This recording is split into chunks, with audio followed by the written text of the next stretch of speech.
नमस्कार, मी तुळजा चव्हाण. निसर्ग एक वेड या माझ्या यूट्यूब चॅनलवरती तुमचं मनापासून स्वागत. या व्हिडिओच्या माध्यमातून आपण माहिती घेऊया पाणकावळा या पाणपक्ष्याविषयी.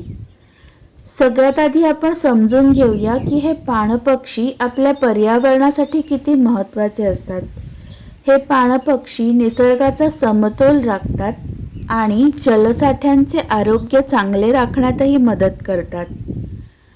एखाद्या जलसाठ्याचं आरोग्य चांगलं आहे की नाही हे दर्शवणारे पाणपक्षी हे इंडिकेटर्स असतात. कारण पाण्यामध्ये प्रदूषण वाढलं की त्याचा सगळ्यात आधी त्रास या पाणपक्ष्यांना होतो.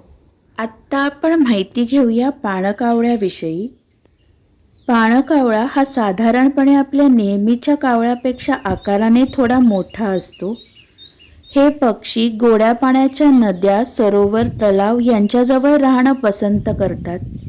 ते सहसा मोठ्या थव्यांमध्ये राहतात आणि पाण्याच्या आसपास झाडांवर आश्रय घेतात. हा पक्षी पूर्णपणे मांसाहारी आहे. याचं मुख्य अन्न मासे आहे. मासे पकडण्यासाठी पाणकावळे त्यांच्या चोचीचा वापर करतात.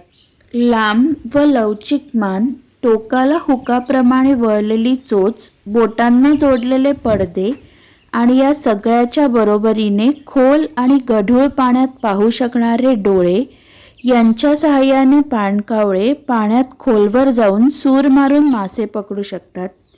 त्यांनी चोचीत पकडलेला मासा सहजासहजी सुटू शकत नाही. पाणपक्षी असूनही पाणकावळ्यांना वारंवार पाण्याबाहेर येऊन पंख कोरडे करावे लागतात. कारण त्यांच्या तेलग्रंथीतून स्रवणारा स्राव इतर पाणपक्ष्यांच्या तुलनेत कमी असतो. म्हणूनच मासे पकडल्यानंतर किंवा पोहून झाल्यानंतर ते आपले पंख पसरून सूर्यप्रकाशात किंवा वाऱ्यावरती वाळवताना दिसतात. भारतात लहान पाणकावळा, मोठा पाणकावळा आणि तुरेबाज पाणकावळा अशा पाणकावळ्यांच्या विविध जाती आढळून येतात.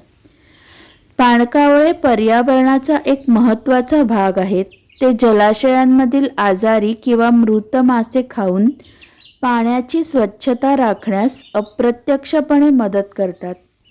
मासेमारी करताना पाणकावळ्यांना काही वेळेला बदकांसारख्या इतर पक्ष्यांचा सामना करावा लागतो. बदक आणि पाणकावळा यांच्यातील मजेशीर लढतीचा एक व्हिडिओ मी आधीच माझ्या चॅनलवरती शेअर केला आहे. हा व्हिडिओ पूर्णपणे बघितल्याबद्दल अगदी मनापासून धन्यवाद.